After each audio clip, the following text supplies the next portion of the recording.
Depuis la nomination du gouvernement Barnier, Emmanuel Macron adopte une posture plus effacée, concentrant ses interventions sur des enjeux internationaux et symboliques. Pourtant, cette discrétion apparente laisse entrevoir une activité intense en coulisses et sur la scène diplomatique. Ce samedi 23 novembre, le chef de l'État se rend à Strasbourg pour célébrer les 80 ans de la Libération et rendre hommage à l'historien et résistant Marc Bloch, une occasion pour lui d'incarner un esprit de résilience et de reconquête. Un président retrait sur la scène intérieure. Depuis plusieurs semaines, Emmanuel Macron s'efforce de respecter la lettre de la Constitution, laissant son Premier ministre, Michel Barnier, et son gouvernement occuper le devant de la scène politique intérieure. L'absence remarquée du président au Congrès des maires, couplée à son silence médiatique, illustre cette stratégie. Cependant, cette tenue n'est pas sans provoquer des frustrations parmi ses proches. Macron, cet OSS 117, regrette un fidèle, pointant des écarts de langage récents, notamment lors de son déplacement à Rio où il a vivement critiqué les dirigeants haïtiens. Cette scène a suscité des réactions mitigées, brouillant l'image d'un président sage et silencieux cultivé par l'Élysée. Une présence marquée sur les dossiers internationaux. Sur le plan international, Emmanuel Macron reste très actif.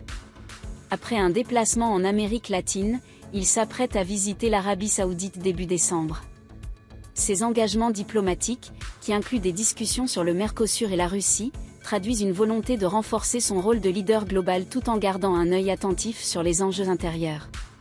Entre deux voyages, il maintient un contact régulier avec ses capteurs, ces élus locaux qu'il consulte fréquemment. Un rôle fédérateur face aux tensions politiques. Sur le front intérieur, le chef de l'État tente de jouer les arbitres, notamment alors que Marine Le Pen menace de renverser le gouvernement via une motion de censure. Emmanuel Macron a lancé des appels à l'unité au sein de Renaissance, le parti qu'il a fondé, et s'est entretenu avec des figures clés du gouvernement comme Bruno Retailleau et Catherine Vautrin. Ces efforts s'inscrivent dans une stratégie visant à préserver une certaine influence politique malgré son retrait formel. Un agenda chargé de symboles. Le président marque également sa présence à travers des événements hautement symboliques. Après la cérémonie à Strasbourg, il remettra, lundi 25 novembre, les insignes de commandeur de la Légion d'honneur à Elisabeth Borne, une manière de saluer son ancienne première ministre. Il sera également présent pour la dernière visite de chantier de la cathédrale Notre-Dame le 29 novembre, avant sa réouverture officielle le 8 décembre.